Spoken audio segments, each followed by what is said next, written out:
Other contributors include Imaginable Futures, celebrating the hard work, commitment, and achievements of the 1 in 5 college students who are parents. More at imaginablefutures.com. This is NPR.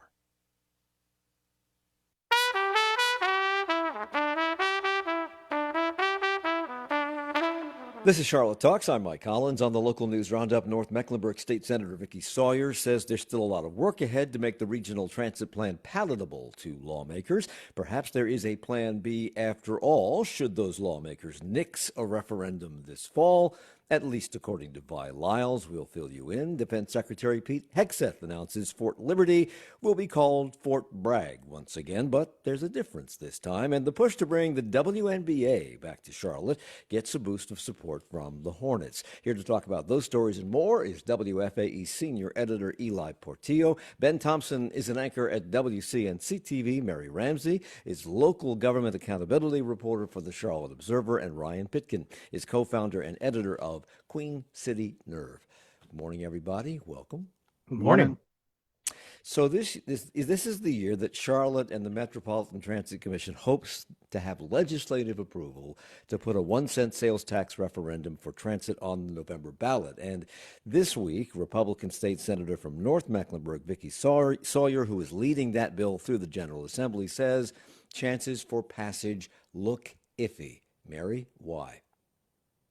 Yes, so this is not necessarily a new message from Senator Sawyer. She has repeatedly said that while she is personally supportive of the idea, especially the red line, given where her district is located in North Mecklenburg, that being said, a tax increase, as she has said multiple times, is going to be hard to swallow for the Republican caucus. And it appears, based on her latest messages, that continues to be a hurdle as she tries and gets this bill some consideration in the state Senate. I mean, we've already adjusted our original plan to comport more closely to the feelings of the legislative leaders in the General Assembly. And it's now, we have 4 different plans, all of which have a 40% split, 40% for rail, 40% for roads, 20% for buses. Are there other adjustments that they would like in Raleigh, or is this simply about reluctance to raise taxes? Honestly, I don't think we know at this point. I mean, beyond what Vicky Sawyer is saying about the just philosophical difference between a Democratic council and a Republican-led General Assembly, and they're just like for any sort of tax, no matter what form it takes. It's still not clear to a lot of us what the issue might be and why there's not better communication. I used this before we came on air. If you are applying for a federal grant and you're a city entity, you are going to make sure that you fall within all the parameters of that federal grant. For whatever reason, maybe it's political philosophies being different, there doesn't seem to be a clear connect between what the General Assembly wants and what the city's willing to do. Eli.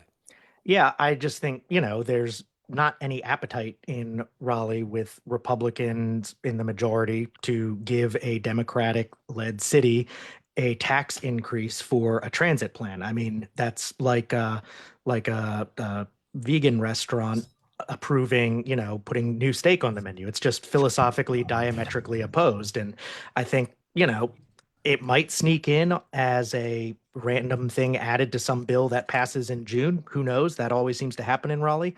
But there's not an appetite for the Republican-led General Assembly to champion Charlotte's urban tax increase fueled transit plan. And that's a reality that I think the city has to accept at this point. Ryan. Yeah, and I saw Vicky Sawyer's quote about that same thing Eli just said in terms of Republicans. You can't convince them that they want to raise taxes on Mecklenburg County, especially in a place that they don't, if those aren't their constituents. But I think it's just important to mention that that's not what they're doing, because all they're doing is giving our constituents permission to vote on said thing. And that will be a huge struggle on its own. But no one in the state legislature is being asked to do anything other than let our residents vote on the tax. Perhaps you haven't seen the new NBC sitcom Raleigh Knows Best. Perhaps you haven't watched that. It's 8 o'clock must-see TV. There you go. City Councilwoman Dimple Ashmera commented also on Vicky Sawyer's phrase, "It's a long way from being palatable," earlier this week.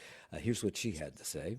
Senator Vicky Sawyer had said that she is facing some skepticism and there are some roadblocks and challenges, especially with Republicans in the majority in Raleigh, where they are not in favor of raising taxes, especially after expanding our food and beverage tax. She made that comment on this program earlier this week in a conversation we had with 4 chairs of various city council committees. We've been dancing around this for years. We've made changes to placate the legislative leaders. It still sounds like an uphill battle. And City Council Republican Ed Driggs on this program on Wednesday also highlighted the fact that the plan could be an economic force at a time when the General Assembly is looking for economic drivers. I think it's to be expected that it's going to be difficult.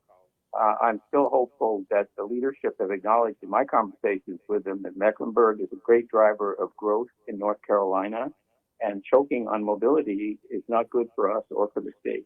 Senator Sawyer told Axios Charlotte, quote, "It's not a popular thing to ask conservatives for the right to raise taxes for a county they don't represent." Well, isn't that the point of having a city council? I mean, to tell you, they also don't live here. Can we assume that they understand the economic development possibilities that Ed Driggs spoke about a moment ago? They're really trying to get them to understand that. As Ryan just pointed out, the bill in the legislature would not raise taxes. It would simply give Mecklenburg County voters the opportunity to decide. That is something the city has tried to put at their forefront of their messaging. They've tried to focus on the roads money. They have tried to focus on the economic development aspect, and they have tried to get Republican voices like Vicky Sawyer and Tricia Cotham to take point in Raleigh. They've tried to really rally the business community around that. And despite all of those efforts, it just feels like we're still failing to get that traction with the legislators that we need to get this through. So I think that's really the crux of the issue for Charlotte, is that on paper, if you look at that messaging, it doesn't necessarily seem like the wrong play, but it just doesn't seem to be effective thus far. I know that Ely wants to get in on this, but it's not just Charlotte. This is a regional effort, and a lot of this money is going to go for roads, and that money will go and be spent and decided upon how it will be spent by the towns in Mecklenburg County. Do they not have a dog in this race? Are they in on these conversations with Raleigh? Do they not say, hey, we would like this money because we need this road, we need that road, whatever? Sure, it's still all Mecklenburg, though. I mean, they're talking about a Mecklenburg County sales tax, so it would still only be money spent here.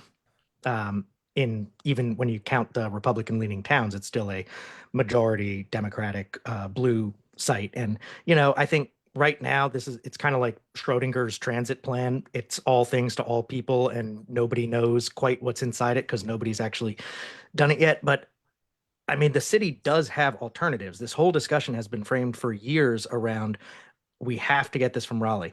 Mecklenburg County has the authority right now to put a 1/4-cent sales tax on the ballot. They tried this with the art sales tax back in 2019, I think, and it failed to pass, but that is still authority that the county has.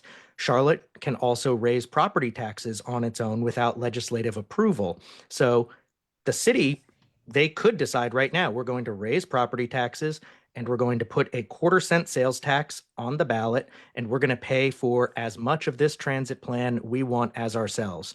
But that's not really being talked about. They keep going back to Raleigh, understandably, to get the big plan passed, but there are alternatives. I don't quite know why they haven't penetrated the public discussion yet, but I think that framing is important to acknowledge. When you start bringing Schrodinger and Schrodinger's cat into this physics conversation that we're having, you're getting pretty deep. Next, it's going to be Niels Bohr and Werner Heisenberg. We've already committed to buying the Norfolk Southern tracks on which the Red Line train will run. But in December, City Councilman Malcolm Graham pointed out that we have put all of our eggs in one basket. And he said that back then that there was no plan B should the referendum not be approved. But then he added this. I'm cautiously optimistic, but boy, there's a lot of work that has to be done in this short period of time to accomplish it. So what has to be done? I mean, we have to finalize the plan. That's one of the things that has to be done, because there are 4 of them right now. But what else has to be done? In addition to just the Oh. procedural aspect of things, the legislature approving this, the county commission doing all the procedural steps it has to get things on the ballot, there's also the matter of marketing this plan to the voters. That's something that is really a focus. Councilman Driggs on this program earlier this week said he's already starting to get concerned that they're not going to have enough time to put together an organized campaign to really get the voters to back this. Because even if by some miracle things do get through the legislature and it's on that ballot the first Tuesday in November, it all means nothing if at least 51% of the voters in Mecklenburg County don't sign off. So, Ben, Malcolm Graham has spoken about the city having no plan B should the legislature fail to allow this referendum on the ballot, or if the voters say no to that referendum. But you spoke this week with Charlotte Mayor Vi Lyles and asked her directly what would happen if the legislature fails to act. She had a slightly different take. If a referendum doesn't make it to the ballot this year, what happens? Is there a backup plan? Next year is a backup plan. So if we can't do it this year, but we get the permission, we will put it on the ballot for our voters to decide if this is something that they believe that will have a good economic impact, that we will have better safety, and we will have better roads and buses. Okay, so I listened to that clip at least 10 times. Yep. And that's absolutely true. And I have no idea what she said. So what is she saying? I think, and she might be speaking out of turn with some other members of council and things like that, but I think she's expressing an optimism beyond this November that some others might not have. Also, I focus in on that statement when she says get permission. So I think it could very well be that she's saying if we got the permission as a city from the General Assembly to move forward, then if it didn't get on the actual referendum ballot November, then we could try it again, because under that scenario, we would have the blessing of the General Assembly. Again, it's a level of optimism I'm not sure too many other city leaders have right now. And she also told you, Ben, that although she can't speak for Republican lawmakers, she believes that with the changes we've made to the plan at their request, we have put forth an effort that shows them the opportunity that the plan provides. She said, quote, Charlotte is a region now. When we go by ourselves to Raleigh, we don't get things done. When we go with the region, I think there's real potential for our legislators to understand that this is something that we have to do together. If you go as a region, do you have to have 100% buy-in on this plan? And I ask because Matthews is not in on this. They don't want any part of this because of the silver line. Ryan. Yep.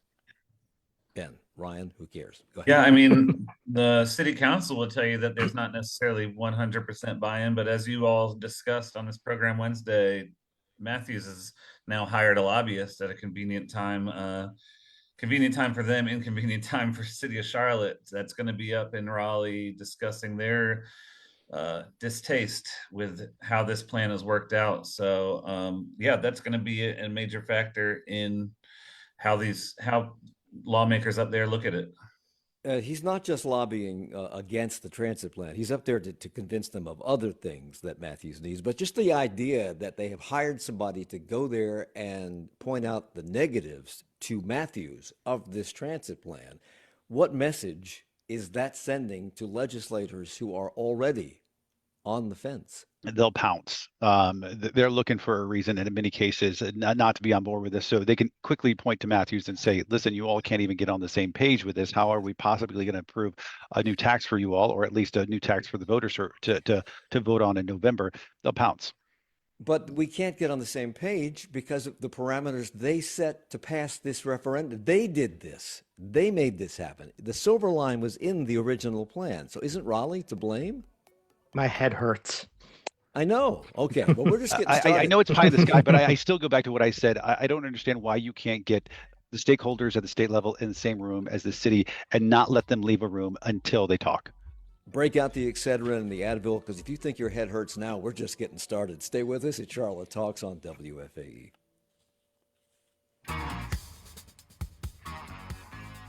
Monday on Charlotte Talks, the Charlotte Sting was one of the WNBA's 8 founding teams, but lasted only 10 years. Now, nearly 20 years later, they may be returning. We look at that potential and the recent success of the business of women's basketball. That's Monday at 9 on 90.7 WFAE.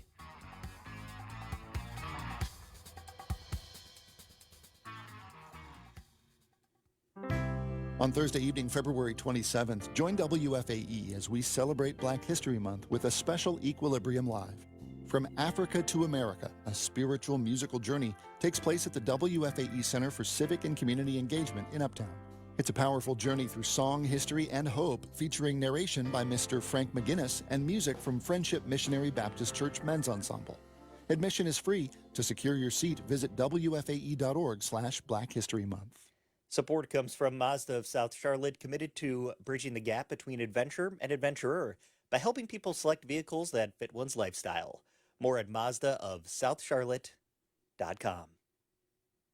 Support comes from WFAE listeners and the Charlotte Symphony Orchestra, presenting Our Musical Neighborhood, a theatrical family concert that celebrates the many things that make Charlotte great. Pre-concert activities begin at 10 a.m. February 22nd at Night Theater. Tickets at charlottesymphony.org.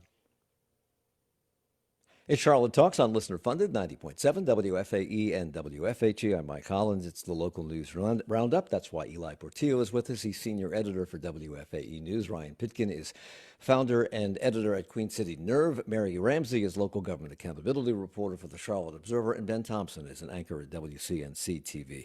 More on the city council moving to the budget. The council is taking their preliminary looks at that. Last month, city staff told council they didn't plan to raise property taxes, though Mecklenburg County is seriously considering doing so. But at last January's meeting, City Manager Marcus Jones cautioned that rising costs related to growth will likely mean future tax increases. This is the City Council election year, one that might have a 1-cent sales tax referendum for transit on the ballot. Are we likely to hold the line on raising property taxes, Eli, in that environment? Yeah, so far that's what it seems like staff is indicating, that they don't have to this year, but some raised this year. Some council members have questioned, are we kicking the can down the road? And the rising costs are really for the same factors that we're seeing impact businesses everywhere. The city's paying more in benefits, they're paying more in salaries. They have seriously, and I think most people would say deservedly, raised first responder salaries a lot for police and fire, which is by far the biggest share of the city's budget, even though we don't talk about them that much comparatively. So I think it's inevitable. The city staff really likes to display a chart of all the major cities in Charlotte and their relative property taxes, and they love to point out that Charlotte is at the bottom, and Charlotte has the lowest property taxes of a major North Carolina city. So they love to point that out, and there's a lot of room between Charlotte and the next lowest for them to raise and still be the lowest in North Carolina. At Monday's council meeting, Republican Councilman Ed Driggs was one of those people pondering the effects of kicking the can down the road, as you called it. He says that it's important not to have a tax increase, but he's worried. During this budget process, if we have some kind of alchemy that says that we can do it without a tax increase, count me in, yes. But the question is how? And are we eroding any kind of fundamental services of the city in order not to have a tax increase?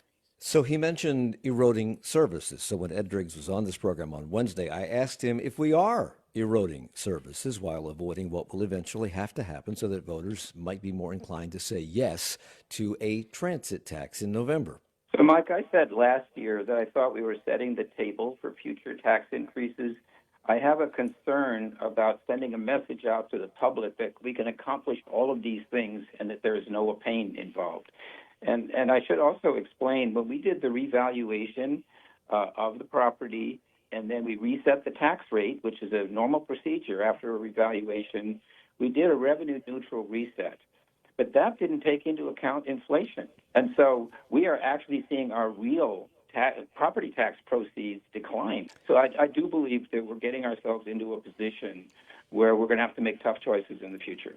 So, Charlotte City Council on Monday also, Ryan, took up a number of other things, including listening to a presentation about violence as a public health crisis. They also gave them an overview of the county's violence prevention plan, Atrium Health hospital-based violence intervention program, and the City of Charlotte's Alternatives to Violence program. The county's plan has been in place since 2022, and yet crime is rising. And Malcolm Graham said, despite our best efforts, in the eyes of the public, we are still falling short. Presenters at council also elicited comments from council members of the consequences of different approaches, including a suggestion from Republican Tariq Bakari to start a Charlotte's Most Wanted list. How would that work, Ryan? Right. So from what he was sort of just throwing out an idea, it sounded like, but the way he described it was not like televising a list and then VCAT goes and grabs these people. It's more of a thing that he was proposing in an idea that there are certain folks who are such repeat offenders that if they are picked up again for something, then red flags go off everywhere and they're not let back out on the streets to continue to rack up dozens of charges, I think was the way that he described it.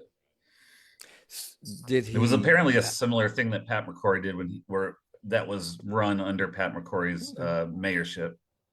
Council also voted to approve the structure of a new 17-member Arts, Science, and Culture Council, or ASC, to distribute funds related to the arts. Is this separate from or in conjunction with or just the name for joining forces with Foundation for the Carolinas and the Arts and Science Council and their newly constituted efforts? It is the same plan. So this is an idea that was proposed a while ago now. The Foundation for the Carolinas and the organization formerly known as the ASC have already formalized their partnership. Mecklenburg County began a few months ago appointing their members to this new board, but the city of Charlotte had continued to pretty much just sit on the plan. It was approved by the Economic Development Committee back in September, I believe, but there had been continued questions from some council members about a few different issues, how much oversight the city was going to have over all of this investment, whether or not the board structure was fair and equitable, whether or not the city was going to be paying too much in administrative fees to the foundation as part of this new agreement. A lot of those questions came back up ahead of Monday's vote. There was a lot of discussion. It seemed briefly like this might not get through, but ultimately some people came around and it passed 8-2.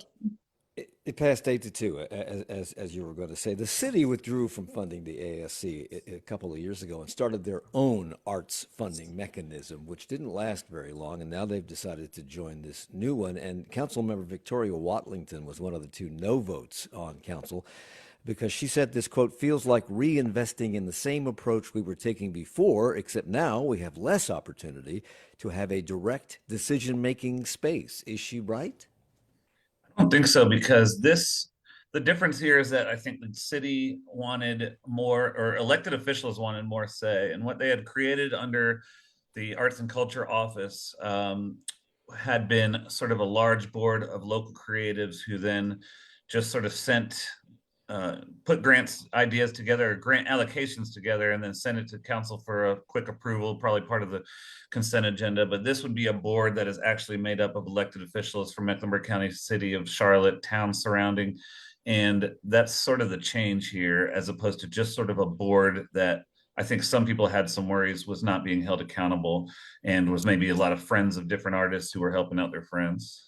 Which is not necessarily, I'm saying, was necessarily the truth, but I think that was the concern. Well, there's no real good way to do this, to be honest with everybody. But as was pointed out by Councilwoman Dimple Ajmera, the $2 million reserved for individual artists and independent arts organizations approved in last year's budget still has not been allocated. Why not?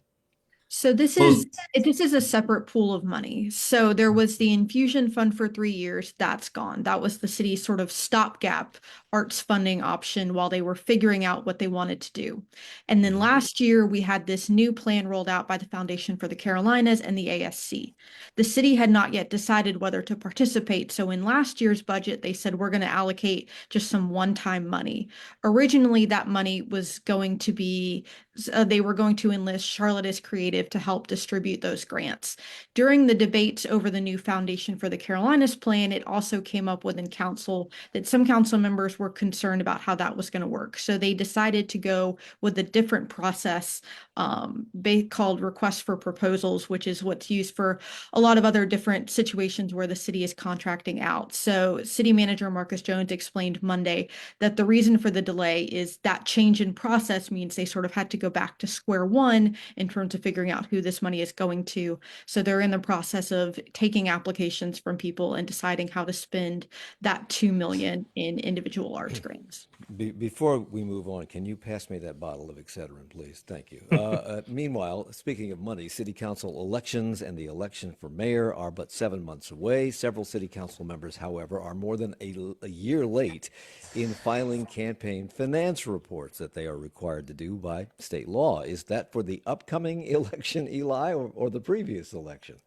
Well, it's the regular reports that they file, on a quarterly, on an ongoing basis when they're active. So they say, I have a campaign committee. I'm going to be running again. This last quarter, I raised this much money from these people. And it's very common for them to be late. It's kind of a spring ritual in the journalism world to go look them up and see who's late, because there's really not a strong consequence for being late. Well, I was going to ask about that and about who's policing this, because James Mitchell is among those council members, and according to WFAE Steve Harrison, he hasn't filed since the last Democratic primary in 2023, and you say this is supposed to be quarterly. He's also frequently missed those deadlines. Mayor Pro Tem Dante Anderson also hasn't filed since November 2023. The same is true of Tawana Brown, September 2023. So this is not unusual? Oh, well, it's not. And unfortunately, I think that goes to the question you were asking of who's policing this. It's the kind of thing where it should, I think, for the public's interest, be something that's considered a basic of transparency. But a lot of times when we contact these folks, they kind of say some version of, oops, my bad, I'll upload those, and go upload them to the state. You have to be very, very, very egregiously non-compliant to, get fined or get a serious consequence. It's almost always an, oops, I should have done that, or my treasurer should have done that. Hey, we'll get on it.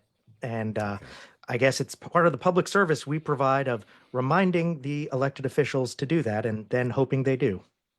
Charlotte Catholic High School principal Laurie Phillips will be stepping down today. There's been a flurry of controversies in recent weeks, including a decision to switch to a Catholic-centric accreditation system called Lumen.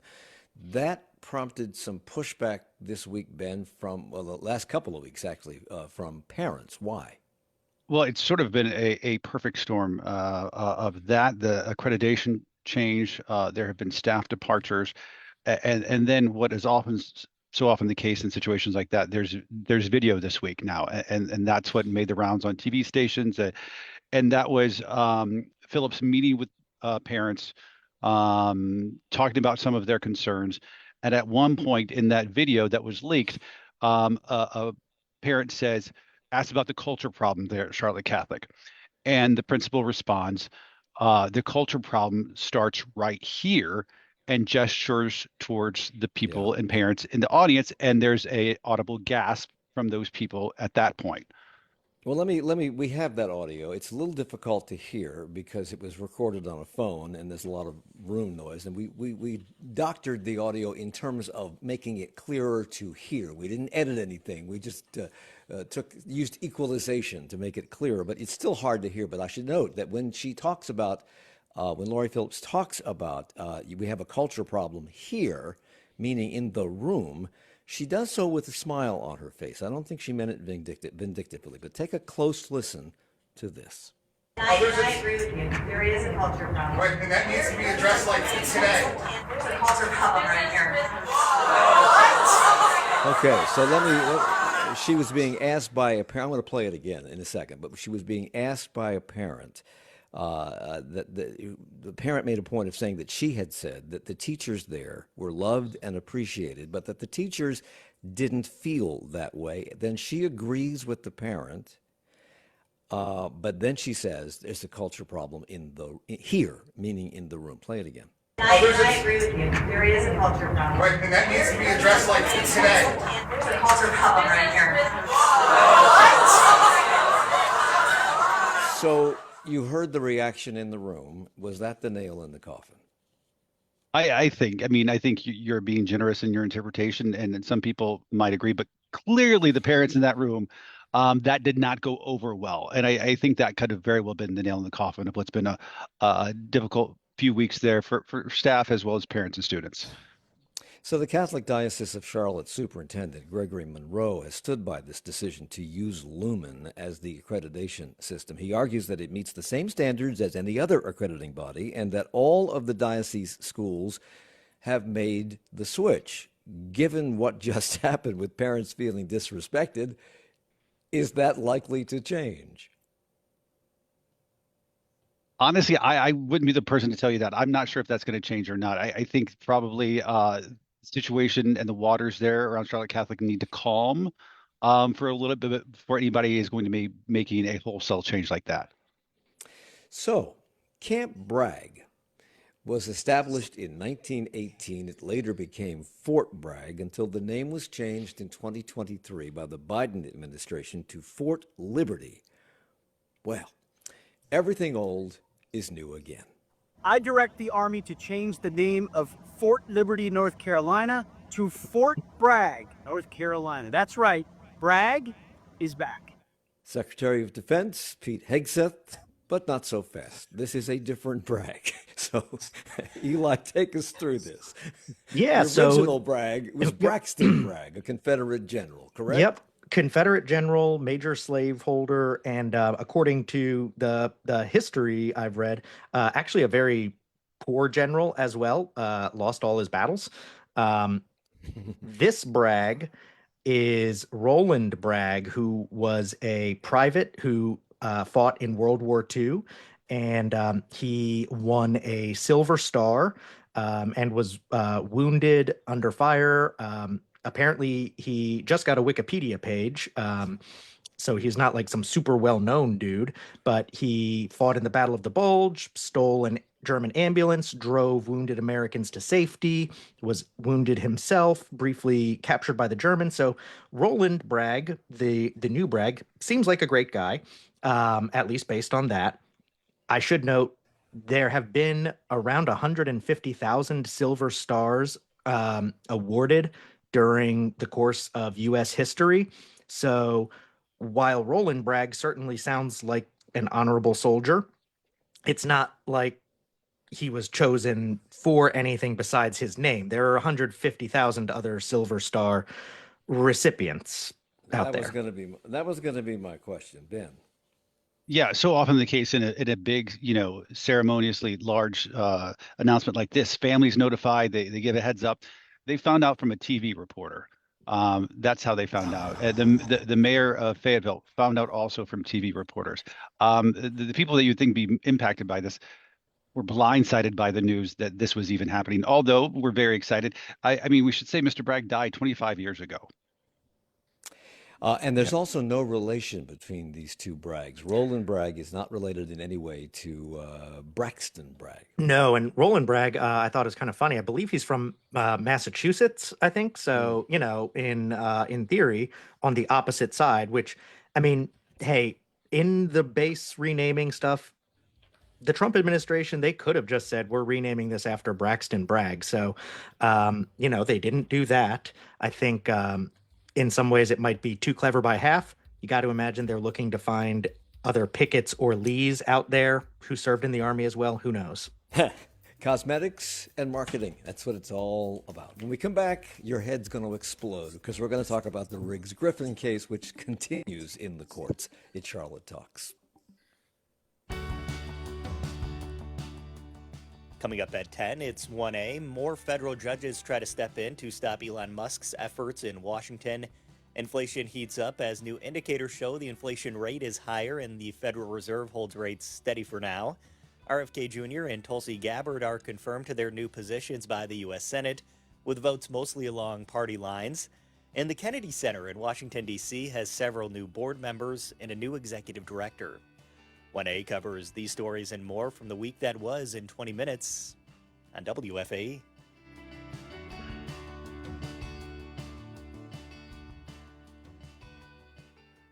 Hey, it's Maria Hinojosa from Latino USA. You know, the thought of getting rid of a vehicle you love but no longer need can bring up a lot of mixed emotions, like great memories of road trips, vacations, and special moments, but you're not really using the car anymore and it's kind of taking up space. Here's a thought: donate that car. Proceeds from the sale will give it new life, supporting WFAE. Go to WFAE.org/cars to learn more.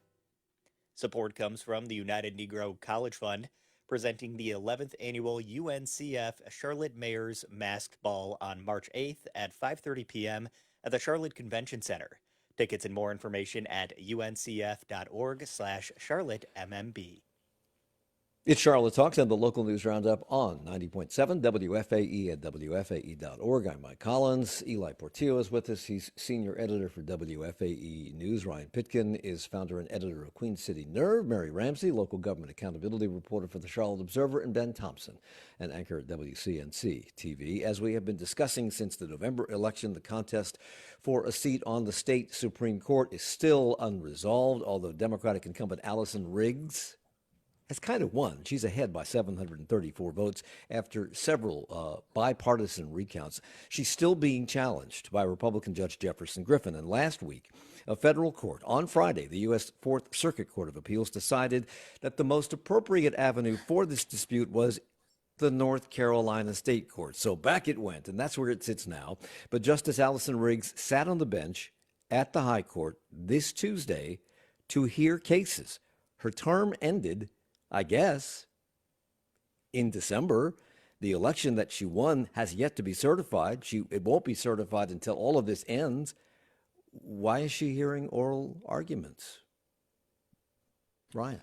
Possession is 9/10 of the law, and she possesses the seat, I suppose. But you know, they have moved to try to move this forward faster this week in terms of the State Board of Elections asking for to skip over the Court of Appeals and just send it straight to the NC Supreme Court. So I feel like that's sort of the most interesting aspect of this week's update to this ongoing saga. I'm going to get to that.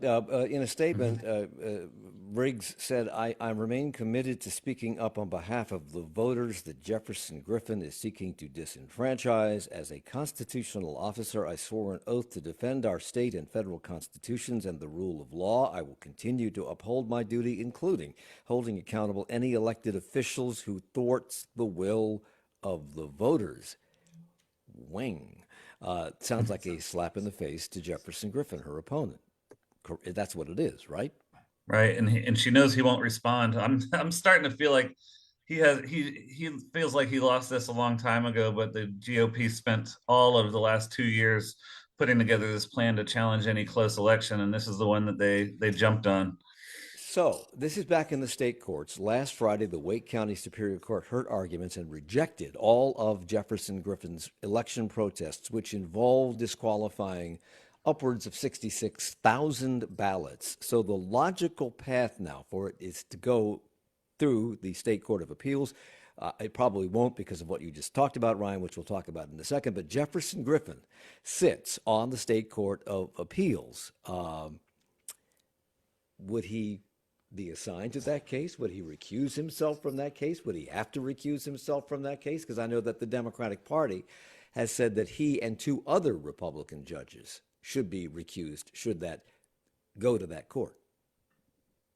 Right, yeah, and it's almost certain that he will not be selected. There will be an uproar if he is. I wouldn't put anything past him as far as recusing himself or not recusing himself, but there's another judge there in charge of choosing 3-judge panel out of 12, and I just would never see it happening that they would select Jefferson Griffin to rule on his own case. So yesterday, the North Carolina Election Board announced it will ask the state Supreme Court, as you said, to weigh in on this, bypass the Court of Appeals, so that a resolution to this might come a little more quickly. Allison Riggs is on board with that. Is it likely to happen? And if so, how quickly might it find its way to the state Supreme Court? I'm not sure about the quickness of it, but the reason they're asking for this is very interesting in the sense that, you know, the statement they put out, the State Board of Elections, is that we're all in charge. We all need to get this thing wrapped up. And yes, that's 100% true. But there's also a political meaning behind it in the sense that if they do skip over the Court of Appeals, then they will need a majority from the NC Supreme Court. Whereas if they do not skip over and it gets sent to the NC Supreme Court anyway, as it's likely to do, then they'll just need to split. This is how Brian Anderson described this. Brian Anderson has reported extensively on this in his publication, Anderson Alerts.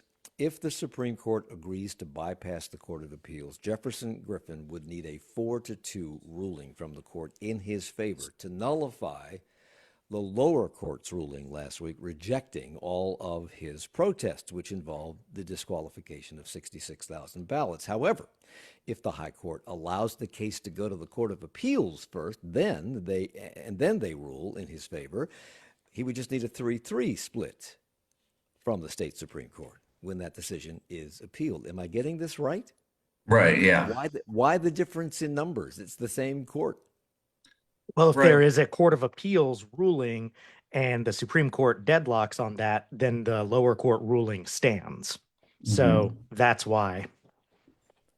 There's nothing to stand if they skip over it.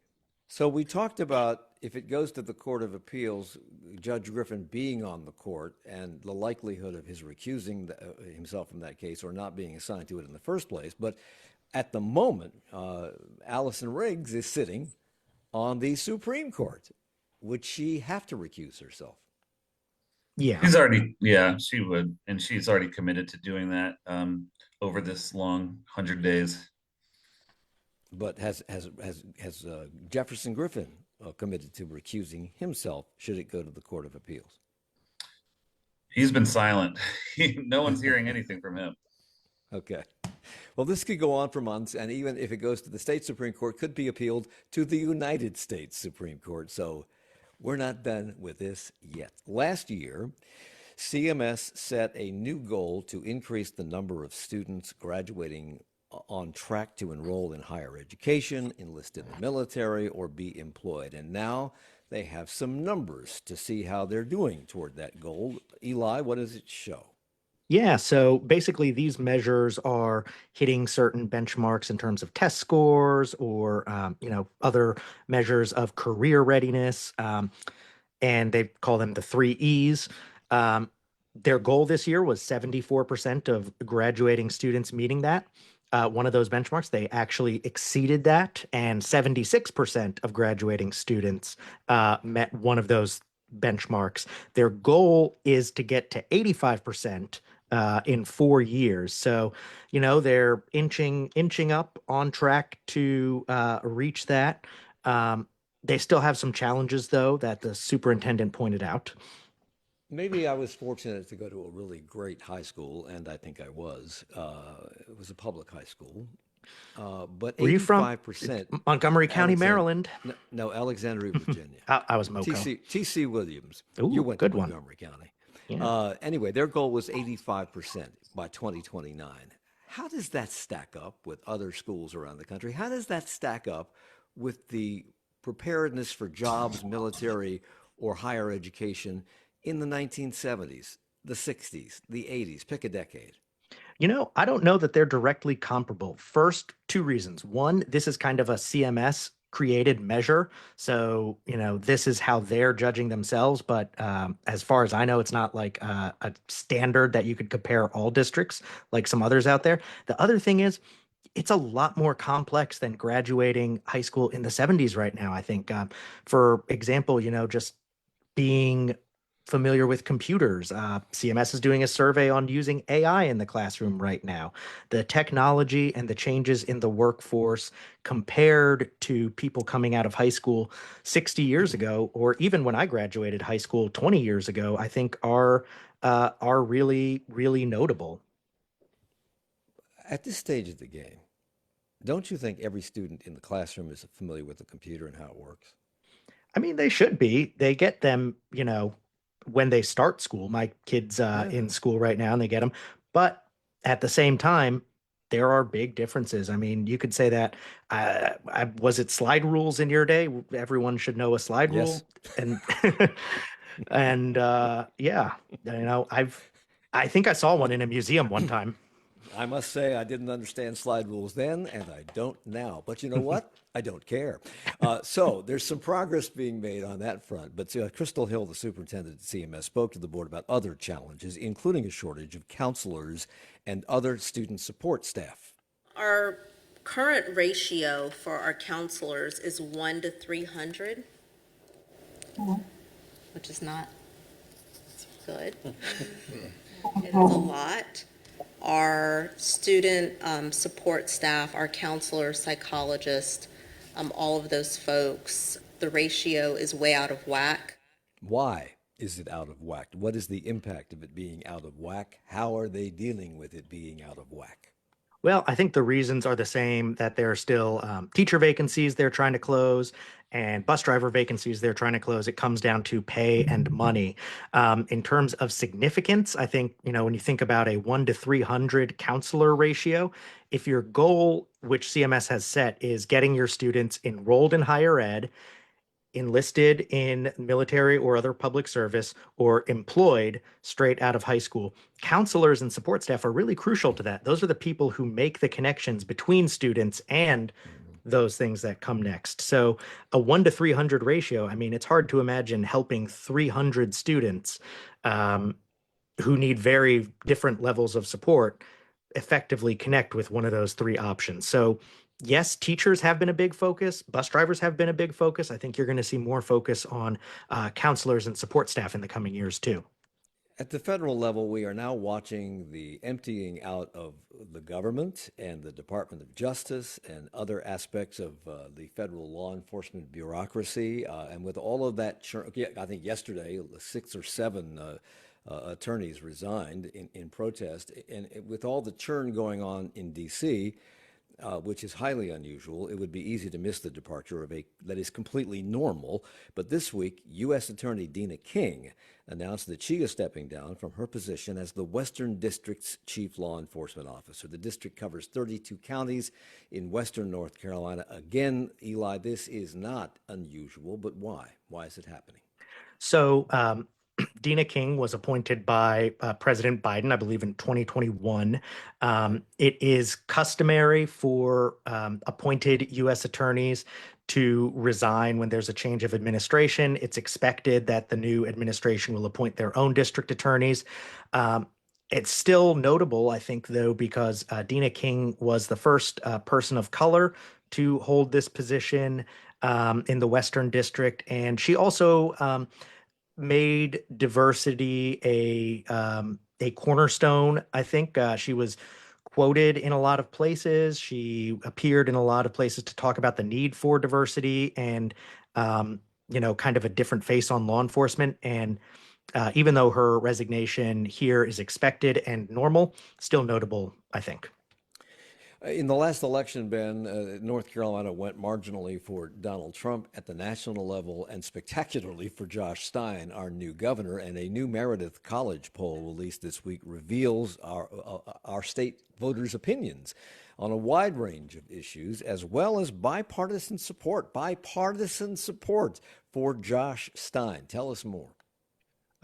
What I would tell you is that this is probably part of the honeymoon phase. 58% of the people approve of the job he's doing, 19% disapprove. A lot of this more than likely really bolstered by his focus on Hurricane Helene and helping out the victims there, which has had bipartisan support.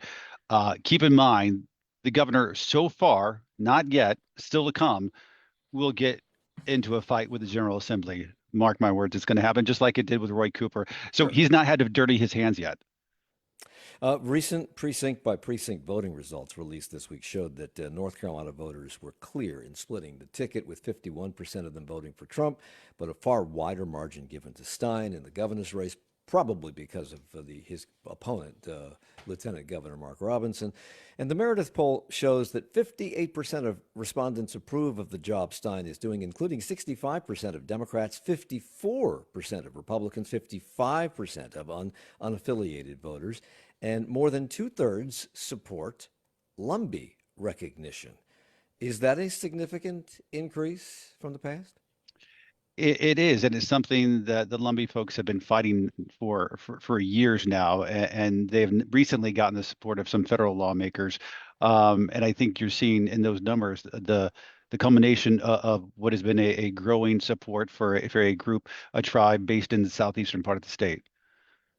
And respondents to this Meredith College poll also want casino gambling in the state, 58%, with slightly more Democrats favoring it than Republicans or unaffiliated voters, and 71% of North Carolinians support legalizing marijuana for medical use. There are members of the legislature who have been working, Eli, for years to make that happen, with voter approval apparently rising. Does that help those efforts? I think it does. And on both of these issues, I think it's remarkable how out of step public policy is with the reality. I mean, casino gambling is not widely legal in North Carolina, except in a few places. You can pull up your phone and bet on anything. Marijuana is not legal here. There are billboards up and down every highway for cannabis delivery services. You can go and buy pot right now in Charlotte, and public policy is way behind. We cannot leave without getting Mary Ramsey involved in this next topic, because Charlotte once had a women's basketball team, the Charlotte Sting, one of the original WNBA teams. When the league formed in 1997, they were here for 10 years until 2006, and they might be coming back as an expansion team. And the Hornets are on board. They're on board because they might need a player or two. Is that why, Mary? But aside from that, tell us more. Yes, so this is something that the fans have wanted for a long time. I talked to some folks late last year on the tourism and city government side of things who said it's a great idea. We just don't know if anybody will step up and make a bid. Well, someone stepped up and made a bid. The Berman family, who are not from Charlotte but have some connections to Davidson, are leading a bid. They've gotten the endorsement of the Hornets ownership group and submitted a bid. That being said, it's certainly far from a sure thing. The bidding for the next team, it'll be the 16th team in the league, is going to be really competitive. It's going to be really expensive, and it's going to be a minute before we know. We're going up against about 8 to 9 other cities. But it's more progress than we've seen in a long time. So exciting times for hoops fan. And you weren't here, or were probably in diapers, when we were going after the Hornets franchise, and some national columnist said the only franchise Charlotte's going to get is McDonald's. Clearly that proved to be wrong. Are we likely to get this? Because we're a hot city for sports. Quickly. It's a logical choice. There are not a lot of teams in the Southeast, and this is a hoops-loving state, so we're saying there's a chance. Mary Ramsey from the Charlotte Observer, Ryan Pitkin, Queen City Nerve, Ben Thompson, WCNC TV, and Ely Portillo from us. Thank you for the hour. Charlotte Talks with Mike Collins is a production of 90.7 WFAE. Support for Charlotte Talks comes from Mazda of South Charlotte. Our executive producer is Gabe Altieri.